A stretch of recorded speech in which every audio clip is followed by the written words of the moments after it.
Welcome back to the channel, everybody. Hope you're enjoying the content.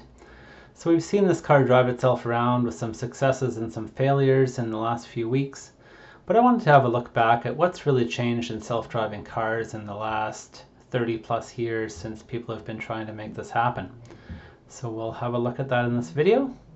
There had been attempts at self-driving vehicles all the way back to the 30s, but it wasn't until about the 80s when vision-based systems arrived. So in 1989, a team out of Carnegie Mellon University developed the NavLab 1. The back of this van was 4 computer workstations, a supercomputer, and an air conditioner, all powered by a separate 4-cycle engine to deal with the power requirements.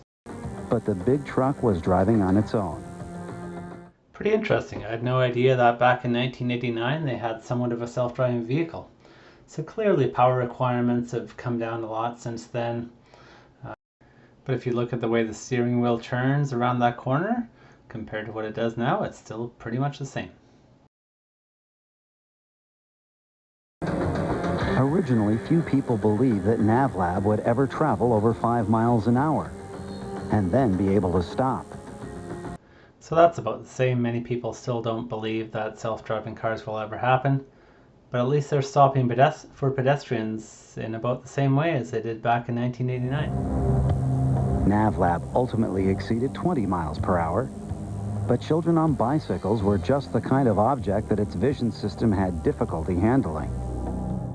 Well, there's an improvement. I know Tesla can handle cyclists quite well now, and it gives them a lot of room when it passes them. Let's see what else the NavLab could do. NavLab was equipped with stereo video cameras and a laser rangefinder, but it still had great difficulty telling the difference between changes in terrain. Tesla, on the other hand, uses a very advanced system of 8 cameras, but despite all that, it still seems to have great difficulty detecting changes in terrain, even when it seems quite obvious to the human eye, as you can see in these clips here. Oh my god. The next development was what was called NavLab 2, where they fitted the technology into a US military Humvee and developed some new software called Alvin.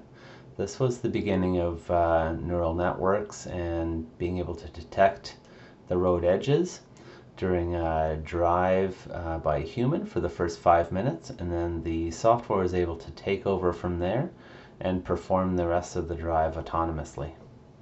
NavLab 2 eventually reached driving speeds of up to 55 miles an hour.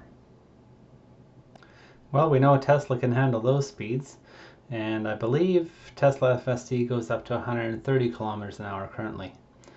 But then randomly, it just shuts down, even when you're stopped. By the time the NavLab 5 came around, they'd managed to pack it into a stock minivan using cameras on the front, side, and rear of the vehicle. Alvin was replaced by a more advanced neural net computer called Ralph, which was able to do lane changes similar to what you can see on the right that the Tesla does today.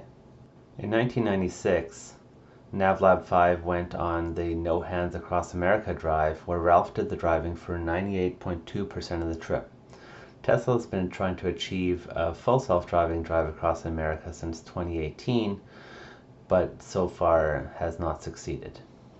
That said, something similar to what the No Hands Across America event achieved, where 98+% of the driving is done by the autopilot, is possible in Tesla today. By the end of the NavLab development, they managed to achieve what they call the free agent demo, which was allowing the vehicle to navigate in a very similar way to what Tesla is able to do today. At least for highway driving, similar to what autopilot does. So there you have it. About 30 years later, we're still trying to complete a drive across North America autonomously, and really surprisingly, there aren't that many differences. Of course, the technology is a bit better, the computers are smaller, the cameras are more integrated, but in terms of what it can do, can we tell there's been 30 years of development? Will we achieve full self-driving in the next 1 or 2 years, or will it be 30 more years? Hope you enjoyed the video. Please like and subscribe if you do. Have a good day.